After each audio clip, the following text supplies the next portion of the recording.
Hello,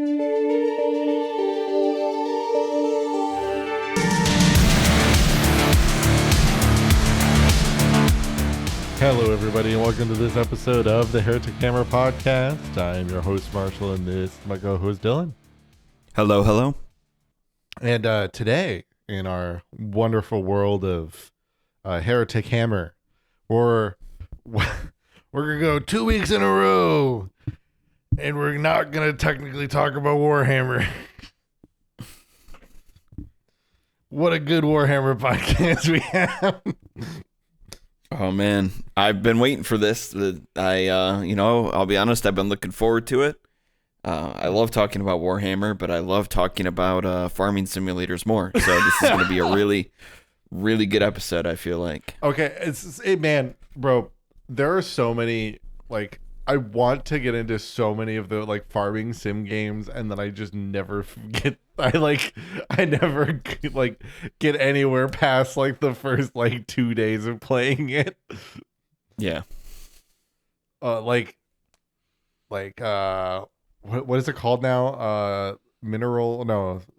Story Seasons? Is that what it's called now?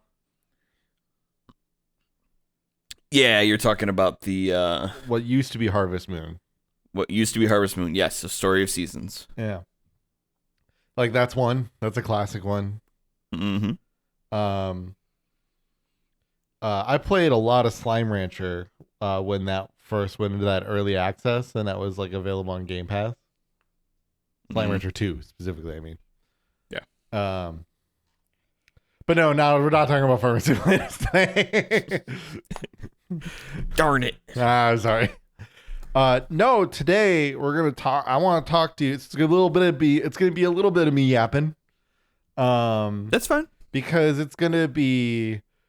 Let me read out the title. The good old clickbait title for you. Hello.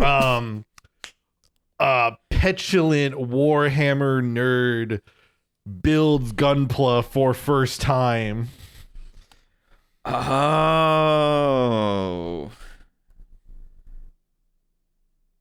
Yes, so we're talking about kill teams this week. We're talking about man. One day we'll talk about Gundam Assemble. Yes, we will. If I have anything to say about it, I don't think it's out. Like, or I don't think that has a release date yet. I haven't really seen anything though, other than like the couple videos of like people who like got kind of like an early taste, like they got to build a couple of the models and stuff.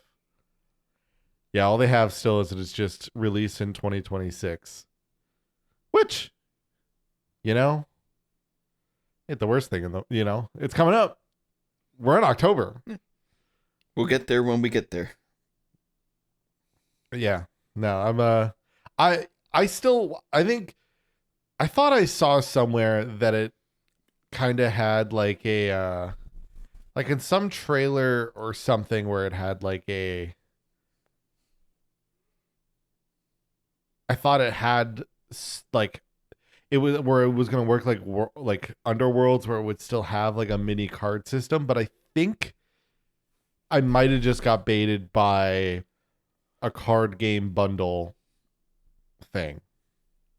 Well, yeah, there is a Gundam Assemble related thing that uses it is a card game that I think also sort of uses models, but I think that's different. Yeah, I don't know, unless I'm just seeing Gundam the like card Japanese kits and thinking that it's a different thing. Yeah, no, I mean I know they have a Gundam Assemble set, or it's like a Gundam Assemble X Gundam card game set where you get 3 different Gundam Assemble miniatures and then 14 alt art cards bonus pack, and then the assemble instructions and play sheet. But today's real Gunpla, to like the Gunpla degree. Well, it's to I'm the doing master a really good job grade. of distracting you. Yeah, it's at least to the master grade degree. But yes, I finally did it. I built my first did it. Gunpla. Woo, woo. I did it. He's in. We made it. Hooray. Made it. Yeah, so that was the first thing I did with the new hobby desk was I was like, I cannot touch any Warhammer, can't touch any, 3D prints. I've gotta do some Gunpla. It's the time has come. Interesting. It was a good way to christen the new hobby desk, Yeah, if there is anything I would compare Gunpla to, it is smashing a glass bottle against the hull of a giant ship to christen it on its main voyage. Absolutely. I mean, look, you can only christen a hobby desk by hobbying on it, so... Getting into Gunpla in a lot of ways is like boarding the Titanic, it really... Oh, no. There's a lot of parallels. Oh, I almost scratched my tattoo and I wasn't thinking about it.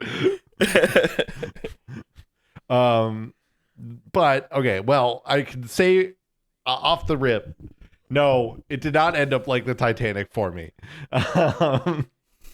It was a very interesting experience, though. On the plus side, I streamed it, which means that there will be video of it playing during this episode, which is good. I did record it, but I have the stream in case, obviously, like something, I don't know, something fucked up. Right. It was a great test for that streaming setup as well, because, everything was kind of centered around like how I can show the model in a good way and have a good top-down view. Because my multi-$1,000 documentary rig is doing really good for a hobby stream setup, right? Works wonders. Finally, its intended use. Honestly, though, like, look, because it's something that no one should have. Right? Even if they're starting to want to do hobby streams, don't start with an Atomos Ninja and a Panasonic S1. All right? Like, don't do it. Yeah, never. But it's the same. It's the same tip with most hobbies in general. You don't. Look, yeah. You don't go. Don't go all in. You can go a little bit in. Because you also don't want to have stuff that's like materials that are so bad that they actively damage the product that you're working on. Please refer to our previous episodes that we did on getting into the hobby and the tools of the trade. But you also don't want to just like dive into the deep end. Yeah, but when you are a once documentarian turned photojournalist and you don't use your own equipment anymore, transformed like an anamorph. Yeah. Some would call it a downgrade. It's really just dependent on how much consistent income you want to make in your life. It's more so that once you turn into the journalist, if you stay in your journalist form for too long, you're no longer able to revert back to the documentarian. I don't believe that per se, but that's how Animorphs works. You gotta watch the timing on it. Oh yeah, you're right. How did I lose the analogy there? How did you? Yeah, me coming into this Warhammer 40K / Gundam podcast being like, how dare you lose the thread on my Animorphs jokes that I'm making at this moment? Hey, I grew up with it too, so I mean,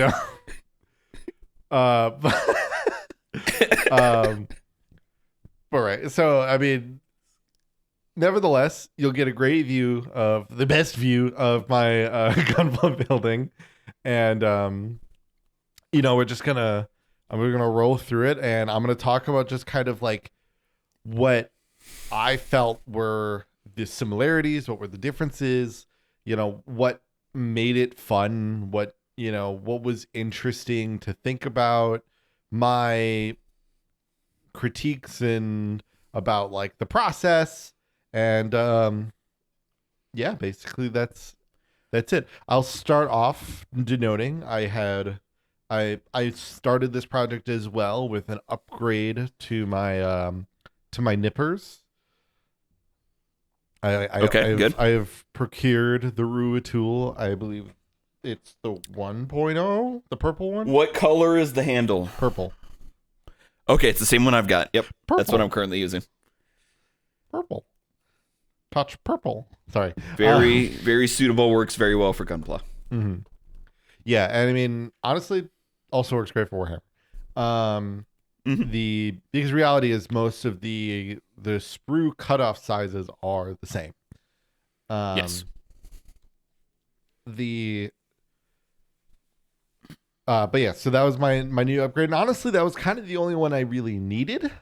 I needed to use. I did technically get other small upgrades from hobby tools, but I didn't need the gunpla didn't require that. Like, I mean, at one point I kind of used. Actually, no, I did actually use this because I got better needle nose tweezers. And that actually was, I did use that quite frequently for the decals. Forgot about that. Yeah. We'll get to those decals. Yeah, because that probably was like the point where I was the most like, but anyway, so let's start off. What did I build?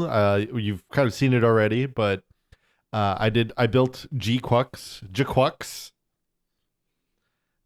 The specifically, thus it's the G-Quux Gundam, like from the show G-Quux, that doesn't have a multi-thousand person kill count. Oh, that one. Yeah. I couldn't remember until you said that just now. Yeah. The one that also looks slightly less like an Ava. Slightly less. I mean, the body shape's still kind of there, you know? Yeah. So what made you choose the G-Quux as your very first Gunpla? Was it just like the relation in time to when we had reviewed the show, or was there another reason? Somewhat. I mean, part of it was that G-Quux was the first, it was the first new Gundam I got to watch. And that's kind of why no matter what I think G-Quux, despite maybe what some of the conjecture out there about it is, that it'll generally hold a very good spot. But I also, because we talked about it, I mean, we liked G-Quux. Especially like I really like the design of it. I love the way G-Quux looks. The kind of like the way, like, one of the things, honestly, it's like my favorite thing about G-Quux is how it's like feet are like semi reminiscent of like high heels, but yes, aren't. Totally. And I really love that. It's like a super space, like it's a clearly like space design kind of Gundam, Like you look at it, it's like, yeah, that's meant to fight in space, Because like all the other Gundam, it's like, why did they need legs that they fight in space? Oh, well, for when they fight on land. Mm-hmm. And granted, G-Quux can fight on land just fine, but it's just it has a good look to it for that. Because it's not in a way, though, that completely eliminates it from looking like Gundam, Because you can play with plenty of mobile suits and they don't have feet. I mean, I forget the name, but there is a specific Zaku type I know that where it's just like it's just the thruster legs. Yeah. But like Gundam always have proper legs, other than when they're in like a jet form or something. So I always liked its design kind of for some of that, just those like small things that I really liked. Yeah, I just kind of felt an attachment to it. And so I used a sick gift card that I got for Christmas about 8 months later. That's the best time to use gift cards. I think there's there's a sweet spot, I feel like, for gift cards between like 7 to 9 months after. It's like, bringing a child to I'm term. Like generally like 7 to 9 months after is like a really good period to be like, oh right, I do have this gift card. I'm Let getting me close actually to use it now. I'm getting close to a full year on one right now. But Mm. it's for a store that's a state away, so it's a little tough for me to uh Cracker Barrel, got it. it's for a game store, I can say that. Mm. Without doxing myself. It's a game store, not a Cracker Barrel. You won't find me at a Cracker Barrel unless I die, because it is the Firelink shrine for white people. We- oh I man, stole that joke. That's a solid joke. I need to credit Krause for that. I have so much. It says something horrible about me that I have so much to say about Cracker Barrel, but I will censor myself in this case so that we can stay on topic. Let's leave the Cracker Barrel talk off for today. It will come. Yes. There will be a time. No, so let's obviously just kind of get started with it, and it was kind of funny. So the instruction book I opened backwards. Okay. So I started on like what I thought was the first page, but was actually like the first page of the backside. So it was about like halfway through what should be the building, which was the arm. But the nice part is inherently, if you build an arm, you just go back and you just do all the other steps. Like, you don't have to build it in at least like, oh no, you've built the arm, now you can't build the feet. Yeah, like you're done, you're locked out. For the audience at home, if you hear any rustling sounds, it's because I also have the same model that Marshall built, the high grade G-Quux. So I was just pulling the instructions out of the box real quick so I can refer to them. I said master grade earlier. I meant to say high grade. Whoops. Yeah, Oops. I thought it was high grade. Yeah.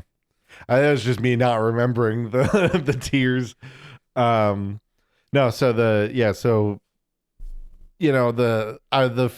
funny thing about it was like I was just kind of like I had to do a little bit of the like instruction geometry with the book. Trying to figure out a way to display the whole thing on my desk was one thing, and this was a 100% me problem, because with the way that my desk is actually set up, I actually would inherently perfectly have a great space to prop up the instruction book and it'd be fine. But because I'm trying to stream the thing and I have a light, I have a lower light above along with an upper, like an above light, that with my like ring light magnifying glass thing. Mm-hmm. So that it wasn't like too contrasted all the time. It meant that if I propped the instruction book up the way I could, I'd block the light. Yeah.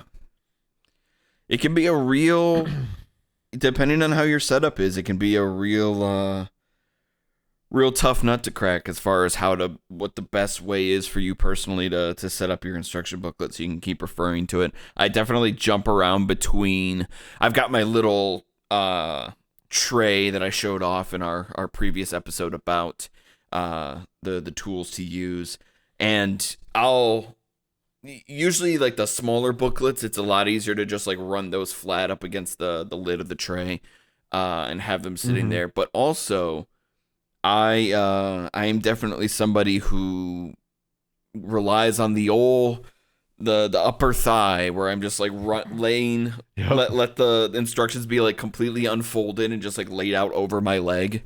Yep. And then like just constantly like readjusting and shifting it to check things as I go along. Yeah, this has an extendo kind of instruction booklet. Like it goes out. Yes. And that is definitely one thing I'll give Warhammer continual credit for, which is just having actual books. Even if they get if they are like the size of an 8.5 by 11 like sheet, it's still a book. So it's just stapled in the middle. So you can just it only goes by those couple pages, and especially because I'm really only going those like I go pretty step by step. I definitely don't need to have like 3 pages open at once. Mm-hmm. And I feel like with this kit, it wasn't necessary either to have that. I really only needed 1 page at a time because it did lay it out pretty nicely enough. With those Warhammer books, are you able to like fold a page, like if it's stapled in the way that you're describing, like are you able to like fold a page over so that you only have like one page you're looking at? Yeah, I mean, you would just like bend the book backwards. Okay. It's like the classic like like game instruction booklet style where it's just like Okay. the Gotcha. full sheet, and then they just like stapled them in the middle and then fold it, and then they fold it over into a book. But where so you could just like bend it backwards, and it'd be fine if you needed to. But it's also dependent on the size of your box, because essentially your instruction booklet is much like this one was the size of the box. So if you get like a Battle Force box where it's a huge one, then yeah, you get like the full like 8.5 by 11, instruction book. But if you get like, I mean, if you get like a normal, just like the standard kit box size, then yeah, it's only about like it's like half that size. And then if you get a character, it's even smaller. Sometimes not even a book. Sometimes it is just a two-sided paper, depending how simple the model is. Mm-hmm. Those ones are if it's just a one pager, it's usually then either a crazy simple character model, or it's the like commemorative stuff where they like it's not meant to be kit bashed or whatever. It's meant to just kind of be like, here's a diorama as a model almost. But yeah, so with this, it was I had obviously I figured that out, and otherwise once I got started, it was honestly like very, I mean, it wasn't anywhere different feeling than assembling a like a push fit kit for Warhammer. I mean, the which especially with like Space Marines and certain new Age of Sigmar models are more and more frequent. You find them more often, and like going through the basis of it was actually really simple. Some of the perspective I think wasn't like super great sometimes for like some of the like smaller pieces, like the essentially like what you could call like the cufflinks of G-Quux's arms. Um, Yes. they I like couldn't tell from the picture. It was hard to tell like what rotation I was supposed to have them at, Mm. given that the whole arm rotates anyway until like you kind of like find the right spot. Yeah. So it was like a kind of a game of like what part do I rotate where, and sometimes like the perspective wasn't like super clear. But that's always I think kind of tough in general. I mean, Warhammer kits are guilty of this too, where like you think you're reading it one way and it's another, or it's like just off because like they put it at like a weird 45-degree angle. Yeah. Yeah. But other than that, I mean, the like initial building process, like even just getting started, I was just like ready and rolling, like all the Warhammer stuff just kicked right in. It was, like nothing was at least confusing about the kits. Nothing was throwing me off about the runners. But I do want to talk about, so obviously now the difference is the fact that I'm now working with pre-colored sprue, Yes. and in some Yes. cases Definitely. multicolored sprue. One of the G-Quacks, the A sprue, is it has a white section, a blue, and a yellow and a yellow section. Yeah, it's interesting when you're looking at the actual instructions, and they'll for each like a major section of the gunpla, they'll kind of label out for you like, okay, these are the sprues that are going to get used during this. And depending on the ones you're looking at, like it's all there's already like, all right, here's like 5 different sprues you're going to be grabbing that are for the most part different colors, and then you throw in something like this A sprue where yeah, it's like yellow, white and blue and gray all together in this one singular sprue.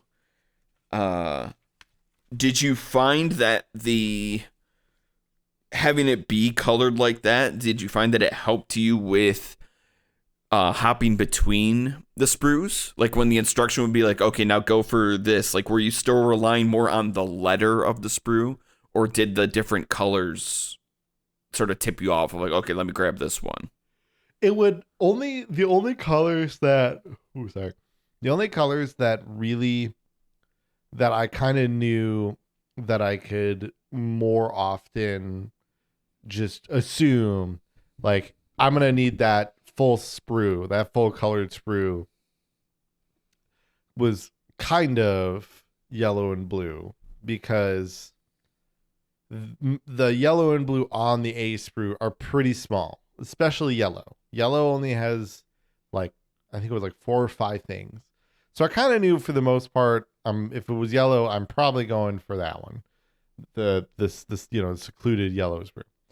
Otherwise, the only other one that was like guaranteed was the red one because because yeah, like every I still had to kind of just double check like that's which one.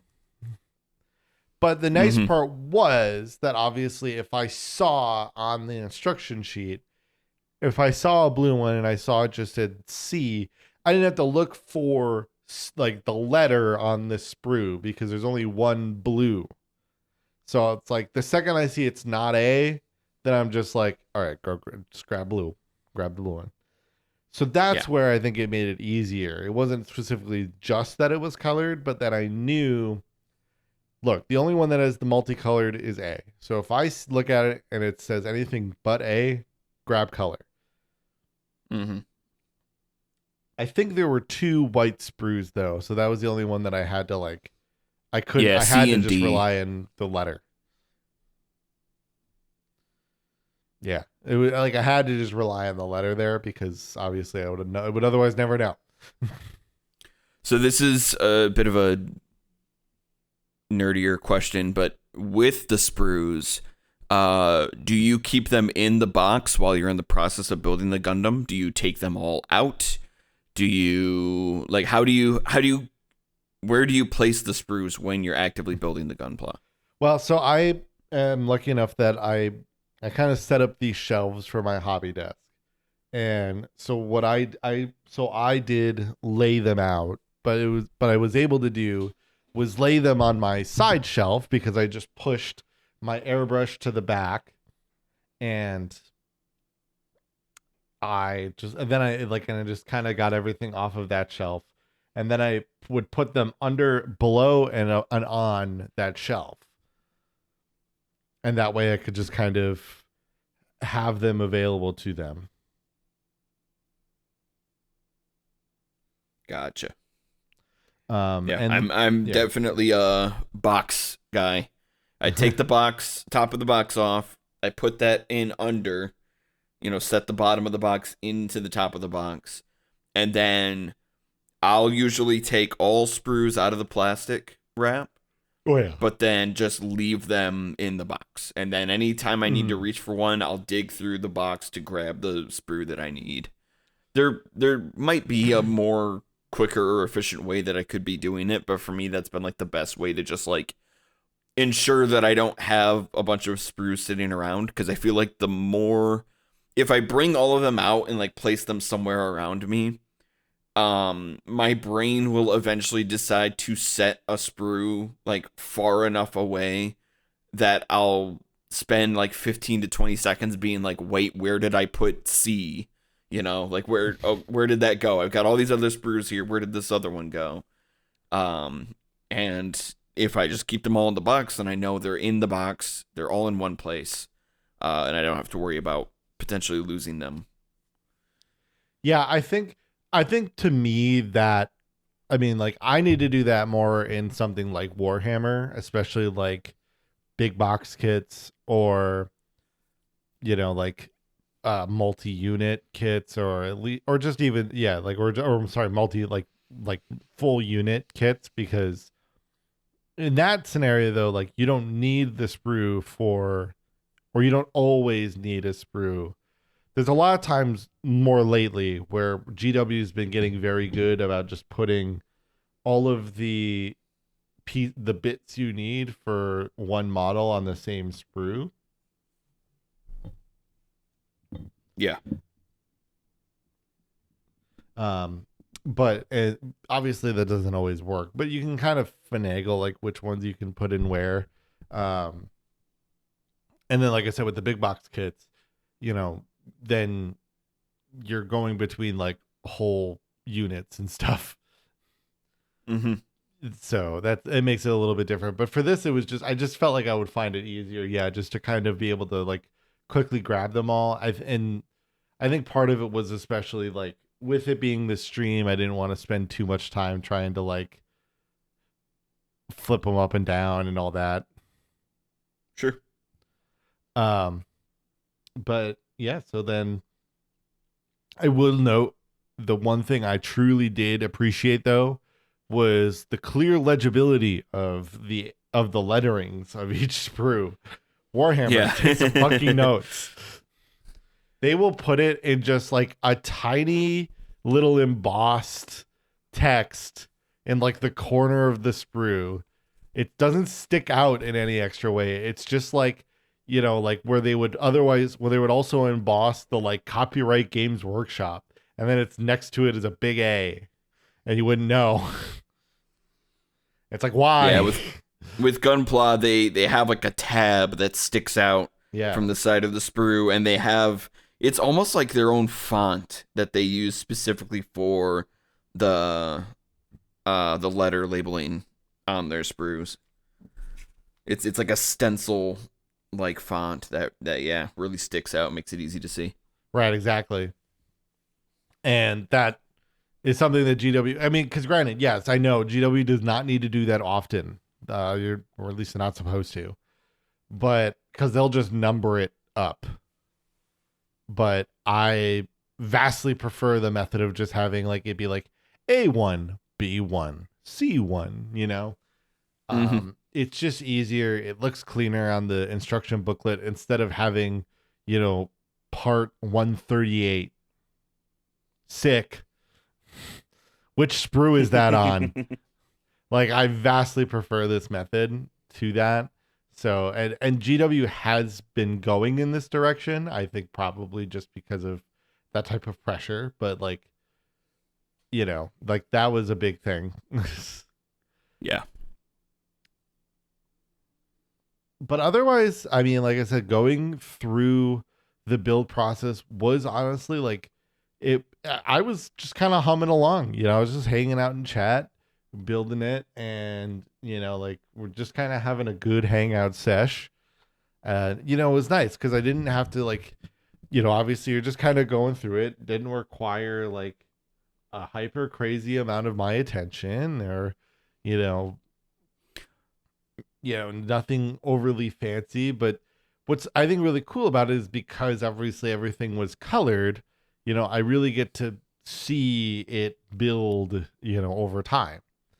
Like whenever you finish definitely. a body part, it is very satisfying because you're like, hell yeah, there's a head, there's the head. And, you get to the torso and you can attach the head to it. You're like, all right, sick, I can move that around. And that's something that Gunpla does. It's really interesting to kind of look at the patterns they use, because they very rarely, like the way this G-Quux model is split up, it's very much like you're building the different parts of the body, and they don't have you, for the most part, they're not going to have you like stop building a body part midway through and like switch over to Hmm. something else. It's very much like once you start building a body part, you're going to build out that whole part before you move on to another one. So Yeah. it's really, for in my experience, it makes for a satisfying building experience, but it's also great for if you need to like stop, like if you got to pause and like go do something else, or when you need a good way to like leave off, like it breaks up the building process into these like chapters. And so Hmm. you can sort of leave off and be like, all right, I finished building the torso. I know I've got the arms up next. I can stop here. And when I come back, it's going to be very easy for me to see where I left off and where I need to pick back up. Yeah, and that's very nice because I mean, it's sometimes with 40K, I feel like I really can't return until, or I can't leave it until like I've set it. I mean, some models are better than others, but there's a lot of times where it's just like I gotta finish this model before I move on. And granted, there's oftentimes that you're working with far less pieces, right? The same number of bits that it would take to build the leg of a Gundam, you're building a whole model of Warhammer, right? In some instances. Yes. So Yes, definitely. it's obviously incredibly contextual. Building when I built my Cold Star battle suit, which was like the first like real 40K kit I built, because the like sample Space Marine I got was a push fit kind of sample, and it had a lot of, it wasn't like, kind of a bit by bit kind of model. But that was a big thing, was like, when I went through it, I had to try to, because I did it much more slowly as the first one, go kind of in these segments. But like the segments were still even greater, right? Like I still had to go like, let's get both legs into the way, into the pelvis, and then, Hmm. okay, now I can build the torso and the head, and then now I can build the arm one and arm two, and we can put that together. Like that stuff was, there was some capacity to that because it was a larger model, but it still even wasn't as just like sequential. Like I can just do right leg, and then I can do left leg, and then I can do whatever. And I think it definitely is good for that. However, the downside of that is when you're like, ah, yes, the leg is getting together. I'm so ready to move to, damn it, the decals.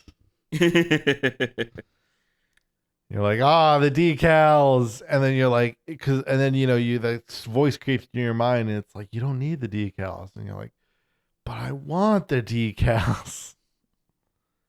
I just It was really so ties ready the to room move. together. Yeah, I know. I was just so ready to move on that's why it's disappointing. It's not disappointing because I don't like the decals. I think the decals are actually very good and I would vastly prefer them than doing very tiny paint jobs. But what it is a disappointment is when you're like, yes, I'm ready to move. It's time to shit. Well, might as well start. It's just annoying when they're really tiny decals, of which in GQucks there are a few. There's some rough ones here for sure. Yeah. Specifically, some of the red ones that it's like the red stripes. Some fit like just fine into the in kind of into their slats, and it's all right. Some you're kind of just eyeballing, and I wasn't really ready for that. But on the plus Also, side, I'm not pedantic about it because nothing incites fear quite like a really specific decal like that where it's a stripe, but it's also like an offset. So mm-hmm, I don't know if you remember this on like on the arms, like on the shoulder blades, there's these like red stripes that are kind of Yes. they're not in the exact middle of the sticker. They're kind of like offset a little bit on the side. Mm-hmm. And you see that and your mind is immediately like, okay, so what's what's the top, what's the bottom? Like, you got to really focus in on the image they're giving you to kind of determine like which side is up. Um and yeah, there's that'll happen with so many Gunpla models where there's these like insanely specific stickers that are like almost exclusive to that model, and they really make you work for it as far as like trying to decipher how exactly that needs to be placed on there. Yeah, and then there are a couple of like super hyper tiny ones, like 3 or 6. Well, I guess it was 3. So whatever 3 of the red stickers was supposed to go, it's this hyper tiny square one. I don't remember where it Mm-hmm. was meant to go on the model, but I dropped it and it went into the void. Yes, So that's the thing they'll do is I that just if you are unfortunate enough to drop a sticker, they don't they never hit the ground. yeah. You might think that, oh well, it probably hit the ground somewhere. No, they're made of like a specific polymer that disintegrates into the ether as soon as it leaves the tweezers or whatever you're using to apply it. Like, they will just vanish and they're gone. Oh, I did lose. Also, I will note I did lose an elbow piece to the void as well. Oh wow. Yeah. It was the tiny blue circle in the arm. It Did you was when I. use It was the very first thing I did. Remind me again, were you using like egg cups or like paint trays or anything to kind of like organize No. out your pieces? This No. is this is something that I definitely learned the hard way and became like a staple of my setup is any kind of a paint tray like that or something that where you can, as soon as you like remove a small part from the sprues that you know you're going to be using pretty soon, like I will always just like immediately get it over into the tray as quickly as possible so I can just be comfortable knowing like it's there. I'm not going to drop it somewhere. It's going to sit right there. Yeah. If I were to do that, I would really need it though to be something that can. It would need to be something where I can know which part it is, because that's the thing Sure. I lose track on is like, what the fuck number was this? Um, but that wouldn't have helped me in this scenario because it literally went from cutting off of sprue to floor to void.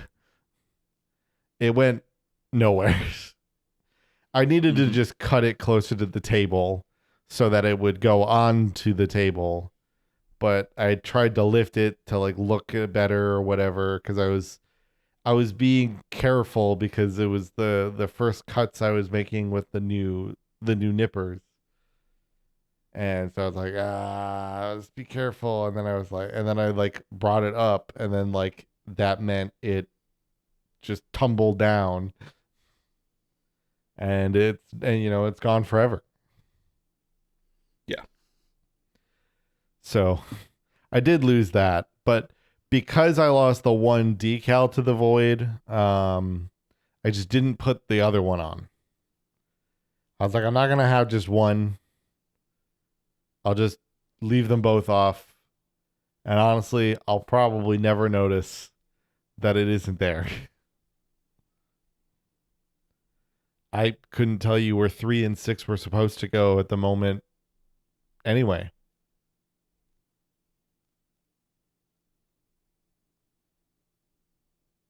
Yeah, I don't know. I couldn't tell you where that Yeah. was supposed to go. Try to look at it. um, but yeah, so I mean, honestly, it was just like the whole experience that I was going through. It was the thing that to me was the nicest thought I had the whole time was I was like, man, I'm so ready to not have to paint this. I So I love painting. It's just there are so many parts of the process that can be so annoying, and it was just great to just do. Sometimes I really just love doing the building, and it was just great to be able to sit there and just be like, ah, I'm done. hmm So that's an interesting thing about Gunpla. Like we were talking before about how having the colored spruces, it really makes it stand out from other model building, or I guess to say more specifically, 40K is an example here. And it's true that like, yeah, a lot of your primary colors of the model are already sort of taken care of, whether it be the actual parts of the body or even in like the accessories. Mhm. A lot of times the accessories are, you know, they'll use like a translucent plastic for those for like beam weapons and things like that. Yeah. Um, the thing with Gunpla is that you know you don't necessarily have to do the painting part of the job. People still do in terms of like customizing, but there is always the option to, if you're not gonna paint, you can still do detailing. And that's where like your Gundam markers and like your panel lining kind of comes into play. Where like even if you're not doing like a full on paint job on your model, there are still, with Gunpla, you still have more options for continuing to like really fine tune the overall appearance of your model, without necessarily having to break out, the paint pots to make it happen. This is a quick kind of a side question, but kind of not. Um, the Gundam markers are are those like do they behave like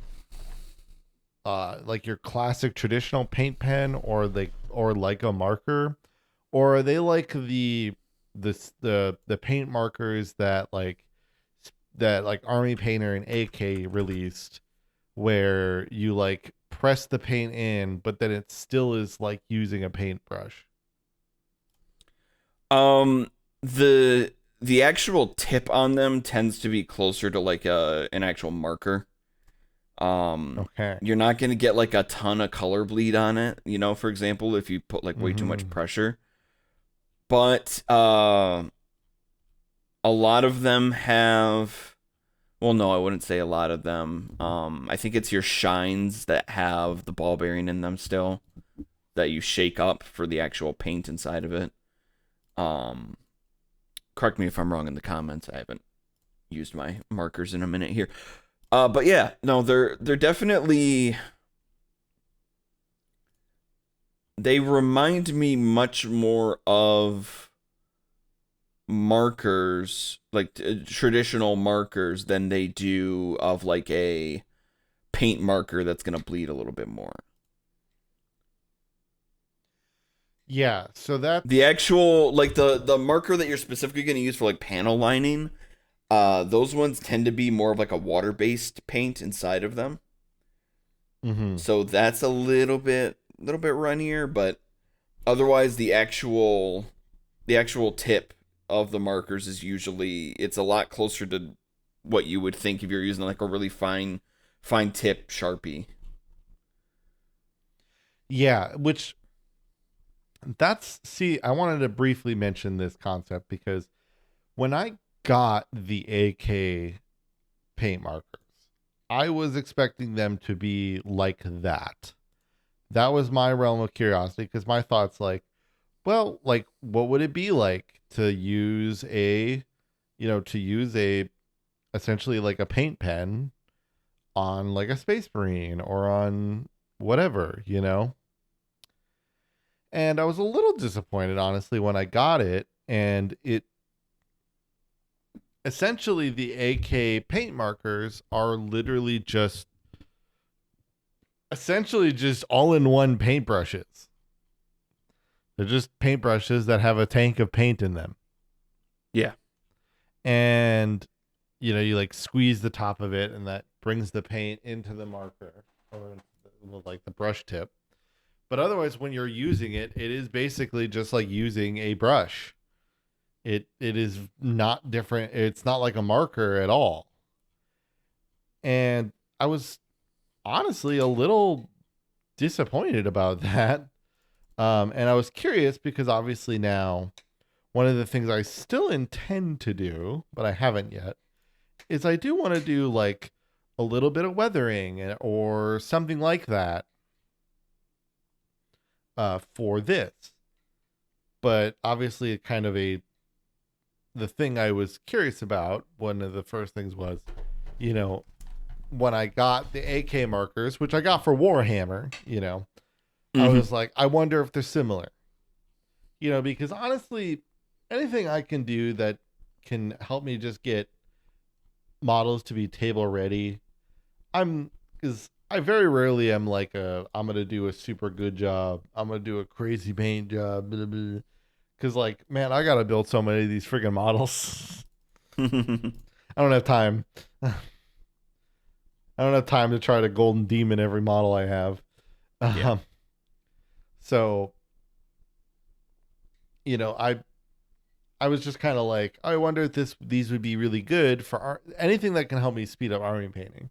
So like if these are really good for that, that'd be great.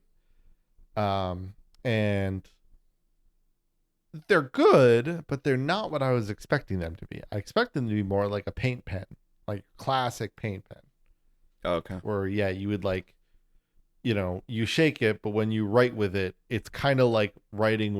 a it's kind of like writing with a just a round marker. Hmm. So that I was a little, but like I feel like a fine tip marker would still probably do better with something like a gunpla. But it Yes, was my curiosity. especially for the panel lining, which is Yeah. like I say, there's like a specific there's like a GMO1 fine line marker that they sell that is like very specifically more ideal for panel lining, and it has that much finer tip. Like there's still a little bit of bleed into the grooves, which is like useful, but the tip itself is very much like a super fine line marker. And yeah, it's just a matter of shaking it, and then you want to apply it. You Pressure wise, you don't want to go like too crazy with it. You can put a fair amount of pressure on it, but Mm-hmm. uh they're usually pretty good at having the paint come out without needing to go like super hard on the pressure.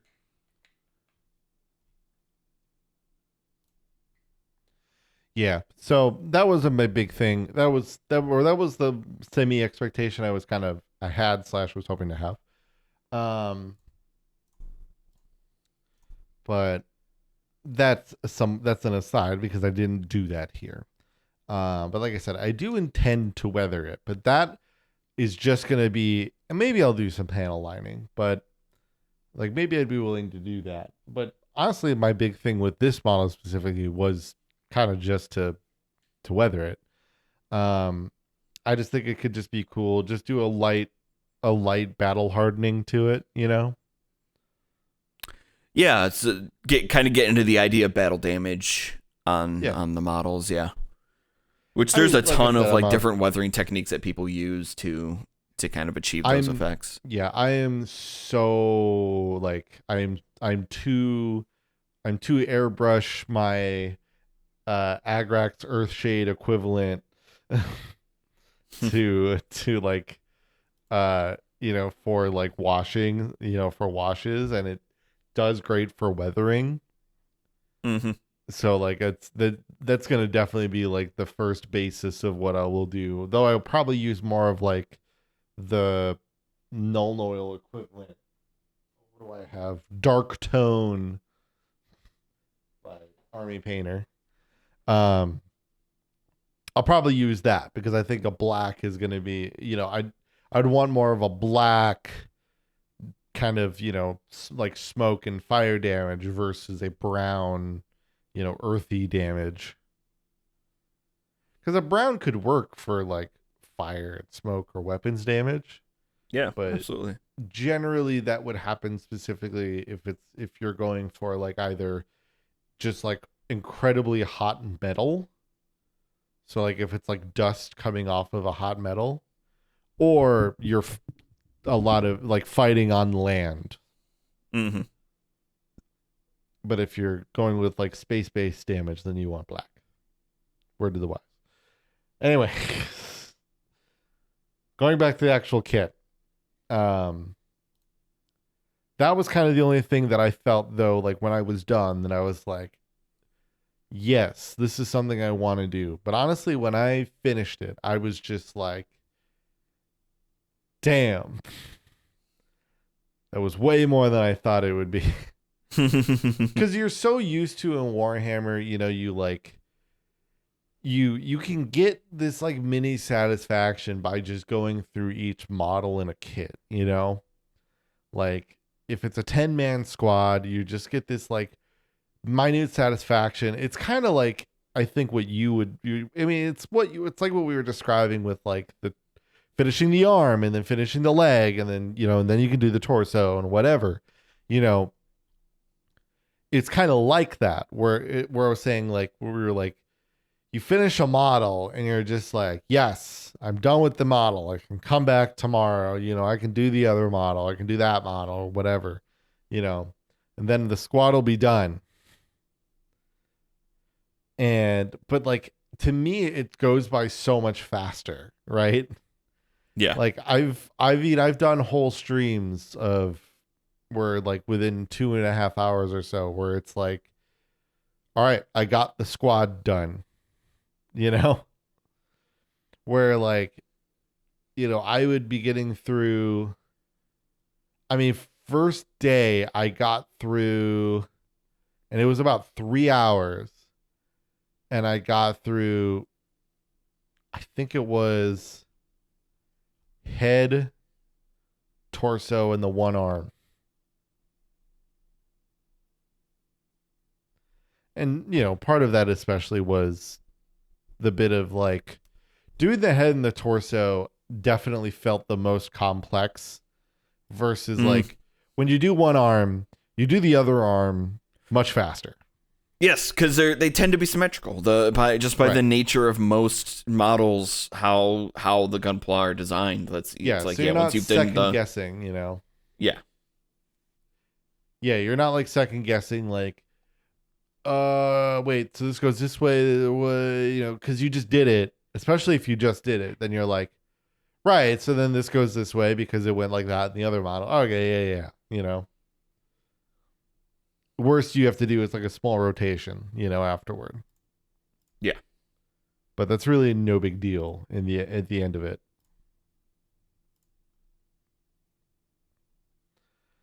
Otherwise, yeah, I mean, there's not much else I really have to say between the differences. I will for sure say they I are different. have Yeah. plenty of things to ask actually. Yeah, please go I am ahead. curious about your thoughts. So you finish building the model. You've got it all together. Um, how do you feel about the articulation and messing around with like being able to actually move around the parts of a gunpla compared to something like Warhammer? Oh, I mean, it is one, especially just because of how much that's changed and how far back GW has taken that. It's so nice. It is so good. Just to, I mean, I I don't know if you saw my post on. I don't know if you're. I guess I don't know if you're following my VTuber Instagram. Um, but like like you can do like it was fun to take pictures with it and to do different poses for different pictures. You know, I loved that part, and I mean that used to be one of the best parts about Warhammer was that you could pose your model the way you wanted. And now, if you want to do that, a lot of times you need to add green stuff, or you need to cut some. You need to cut out a piece of the model and then reattach it somewhere else, or it's just so some parts that have become so frustrating. And just to have something where it's like, all right, I can set this, I can pose it the way I want. No questions, no weird thing getting in the way, other than just joints being joints. You can't like make your elbow bend the reverse way because the robot's meant to mimic human articulation a little bit. But yeah, like that's that was I think that was really cool. I will note with that though that I kind of didn't appreciate that I guess you don't get any form of flight stand. Oh, yeah. Because G-Quick's problem probably. Those feet though. It's what we talked about at the beginning with it being they're almost more like suited for space, and that translates over.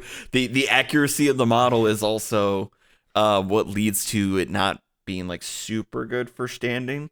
No, and a lot of the it's poses not. that you want to a lot of the poses that you want to put it into necessitate, being able to put it on like a stand, Yeah, and granted, and like I saw I was sent a good list of things for 3D printing them, which obviously I have available to me.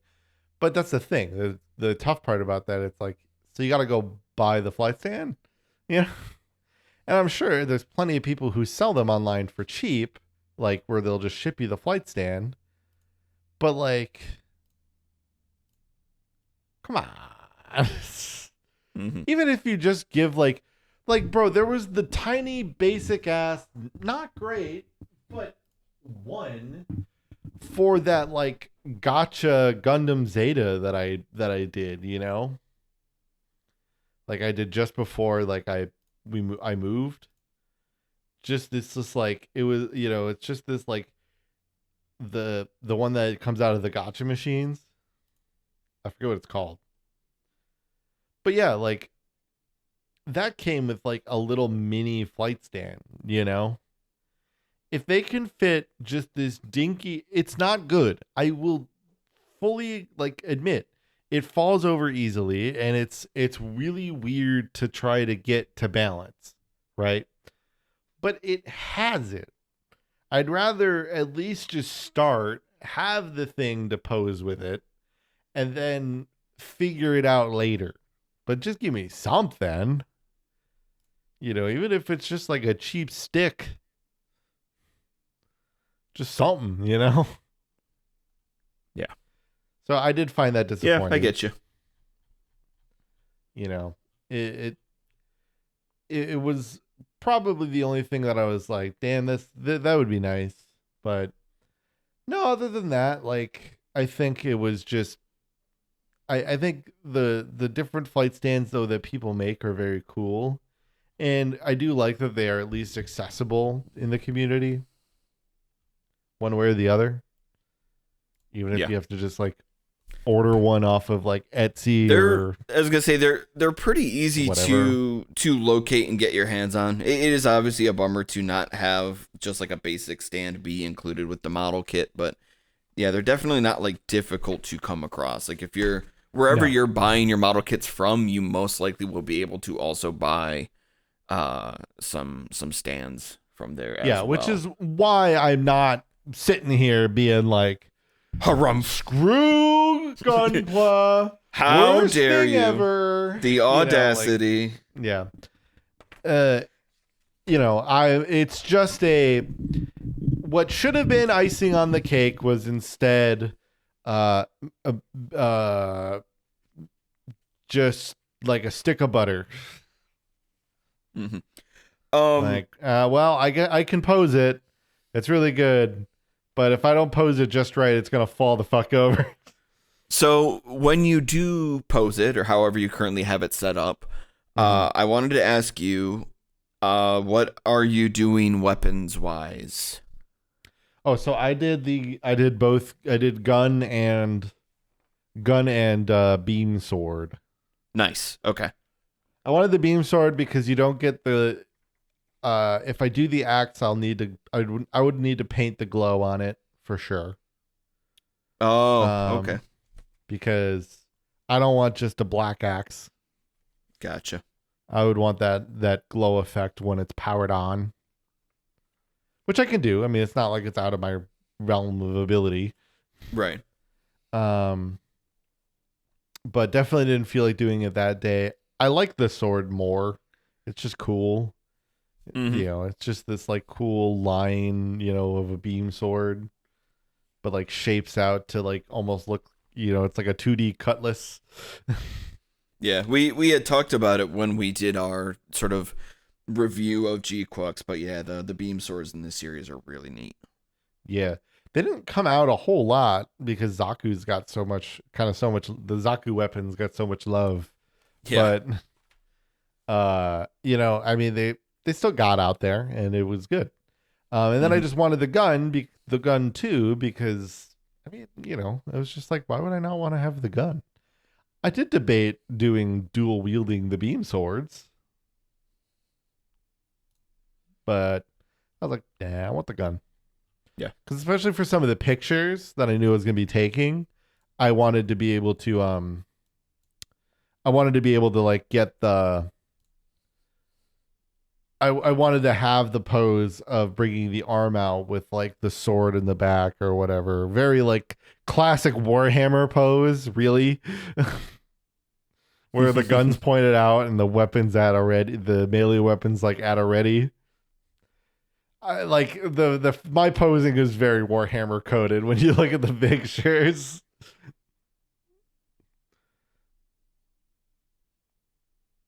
But yeah, like the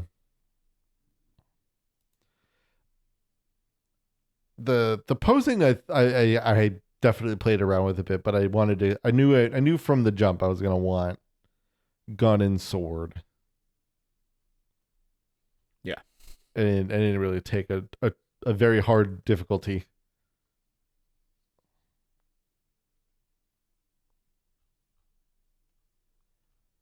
Hold on, I'm trying to. My brain is shutting down for a second here. Okay, hold on.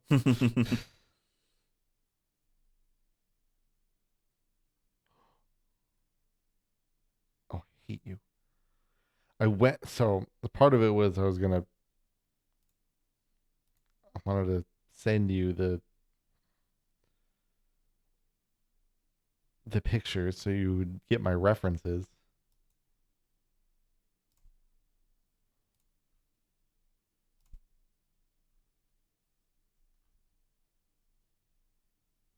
Okay, there you go. I sent it to you. I went to go get this so I could send it to you on Instagram, and then I like thought there was like an announcement for the Cadillac F1 team, but it was not. It was a freaking concept thing, and I'm like, damn you. Okay, yep, I see it here. Yeah, so you took some pictures with gun and sword, and you had the shield. Okay, cool. Yeah, no, I think it was just like these were just the poses that I thought would work really nicely. Oh yeah, I definitely needed the shield. I love the shield on G-Quux. The shield's cool, man. I think it I looks would really good. I would admittedly love if it had a little bit more like color going on with it instead of just a black and white. But I like really really like the shape. Yeah, I mean it's just unique, and I think that's just what I like about it because I love the classic shield look. I love it. I liked. I mean, everything I liked about G-Quux was the uniqueness of it. Yeah. So yeah, no, it was a really fun build. I definitely am excited to build another one. Um, So can't wait for it to be Freedom Gundam, everybody's favorite. No, is that the it's one gonna that no, it'll probably be Wing. I don't Okay. know if it'll be Wing or Wing Zero, but it'll be one of the two for sure. I already know that. Mm-hmm. I love. There's a bunch of other Gundams that I would love to do. I'd love to do a Zaku actually as well. Like I'd love to. I mean, I still. If you're out there, give me a link. I need. I need that Jag-Doga. Oh, okay. I need it. If you could find one, I didn't really look on eBay, but I need it. Zaku's are great, especially when you're starting out, because the nature of the Zaku armor is that it has a lot of bigger, bulkier pieces. Mhm. Um, and so there tends to be less pieces overall, and then the ones that are there, they're a lot bigger, a lot easier to handle. So they actually end up being like pretty decent as like beginner sets or for people that are, starting out. And yeah, Right. they're very fun to build. Just have fun with the eye if the eye is a sticker. Yeah. It's So always like a good there's time. supposedly one on Amazon here, but it's very like I like there's one on Amazon but it's always sketched me with it's the fact that it has 5 pictures of the same picture. Oh yeah, that's always a little. And then there is kind of a Jagdoga, but it's the Jacked Duga, which is very close to the I Jagdoga. was And gonna say because honestly, that'd be the Char's counterattack, Jack to do, yeah. yeah. Well, the Jagdoga is also that, but Right.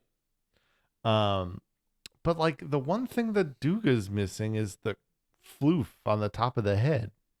Yeah. It's like so close, yet so just missing just such an important detail. Yep. Because it's look the thing I'm all in on this Jagdoga is look, I'm gonna be real, it's the bird looking head. Yeah. For sure.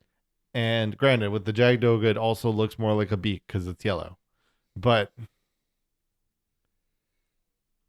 I'm just a little sketched by this, you know this listing here. This listing does have a user review with images. They did their own paint job on it, but uh it seems to suggest that there was in fact a physical kit that existed. Yes, that it at least did exist. It was real. Mm-hmm. It was real to us. Yeah, it just that was like I'm so the it's when I go past it and every review after that isn't in English. Yes. They're Which at is least something Japanese. that's something you're gonna occasionally run into with Gunpla, is that, some model kits, if they're not like as prevalent over here in the States, especially like if you're grabbing them from like spirits as opposed to just Yeah, like and these are like direct. really all of the reviews are so different. Like they're all like years apart. It gets Hmm. like a review every 2 years. Yeah. That's so funny. Yeah, maybe that's just part of it. But yeah, that is the and I mean, let's be real. I feel like if I got the jacked Duga, that I might drive myself insane because all I would hear is Quest and her incessant whining. Granted, it's not like Yune is not necessarily a spring chicken either, but he had resolve before he died. Rip. Another one bites the dust. Amuro Ray. Man, when you think about it, man got ruthless. A little ruthless, yeah. But yeah, no. Otherwise, I don't have a whole lot else really. Sure. It was just Overall, yeah. Overall, I had a really good time with it. It was just it hit one of like because building is honestly one of my favorite parts of hobbying. yeah. Um, so it does really sit in that. I do care a lot about painting. Like I I would never want to not paint something or like be able to. I wouldn't want to just like I wouldn't want Warhammer to be this way, for example, right? Because like I would want to be able to paint it. Because if I like couldn't paint it, then like I'd be disappointed. Because I Hmm. like the capacity to customize and make my own guy my own way. Yeah. So that is definitely, I think, the thing that will help. I think help create a good healthy separation is being able to just be like, yes, when I'm just in a building mood, there's a gunpla, you know. But when I'm ready to do the whole shebang, then I've got Warhammer. Yeah, definitely. I think if anything, I would definitely. Some of the things lately, though, have definitely been somewhat a lack of time to build or to paint consistently. I think the thing that partly stresses me sometimes with painting is like I want to do it in a row. I don't like it sitting on the wet palette and having to like remix it after a while. Okay. But that's a me thing. Yeah. But it's nice because then like, and obviously part of that is just because I'm still dealing with having moved recently. So, it is what it is. But otherwise, I think it's really easy to go from Warhammer to Gunpla. And looking at it, I think it would also be really easy to go from Gunpla to Warhammer. Um, I think there's only a few things that you end up changing, but you take and you just got to deal with plastic glue. But, other than that, it's just like you you plop them together and you just kind of you just decide you have to just kind of decide early what you want your posing to be like. Yeah. But other than that, and sometimes you don't, but sometimes they're mono pose, which is lame, sisters. But otherwise, um, you it's just like the process is very much the same at its brass tacks. It's just the little nuances that make each unique. And I think the only difference truly is when you start to get into like the really high grades and you're getting into those skeletons, and then it's a whole thing. Cuz that is far beyond even anything in Warhammer, right? Like yeah, you build it, you kind of piecemeal it a little bit, but you're not like building an internal skeleton and like shift like and then adding panels on top of that. Like you're actually building the mech in a bay. But I do imagine that leads to a lot of good kit bashing. Yeah. Yeah, certainly. Other than that, that's all I gotta say. If these hobbies are built for two, I don't know if that's the right usage of that sentiment, but you could do both of these hobbies at the same time. You just it's like with both hobbies, don't go crazy about it. Yeah.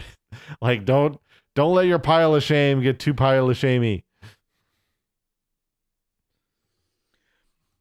Very, very true. Yeah. I'm definitely not looking at any piles of shame right now. No, neither am I. If you're gonna have a pile of shame, just make sure you only have the pile of shame for one hobby. Like my pile of shame is only man, look at the Warhammer. time.